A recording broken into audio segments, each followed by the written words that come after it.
वसंत पंचमी आणि विठ्ठल रुक्मिणी विवाह सोहळ्याच्या निमित्तानं आज अवघी पंढरी नगरी सजलेली आहे।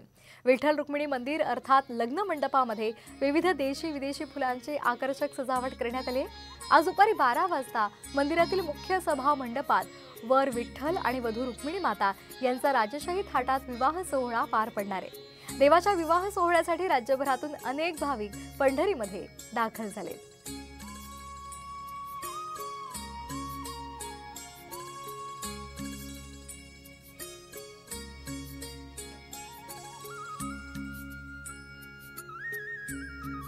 दरम्यान विवाह सोहळ्याच्या तयारीचा आढावा घेतलाय आमचे प्रतिनिधी भारत नागणे यांनी। आज वसंत पंचमीच्या निमित्ताने विठ्ठल रुक्मिणीचा विवाह सोहळा संपन्न होणार आहे। विठ्ठल रुक्मिणी मंदिरामध्ये या विवाह सोहळ्याची तयारी सुरू झाली आहे। ज्या सभामंडपामध्ये विठ्ठल रुक्मिणीचा विवाह सोहळा होणार आहे तो सभामंडप आकर्षक फुलांनी सजवण्यात आलेला आहे। पुणे येथील भाविक भारत भुजबळ यांनी जवळपास 6 टन फुलांचा वापर करून अशा विविध पद्धतीचा फुलांची आकर्षक सजावट केलेली आहे। देवाचा गाभारा असेल, सभामंडप असेल आणि हा जो मुख्य सभामंडप आहे या मंडपामध्ये विठ्ठल रुक्मिणीचा विवाह सोहळा दुपारी 12 वाजता संपन्न होणार आहे। तो सभामंडप देखील अशा विविध फुलांनी आकर्षक फुलांनी सजवण्यात आलेले आहे। एकूण मंदिरामध्ये सगळं वातावरण मंगलमय झालेलं आहे।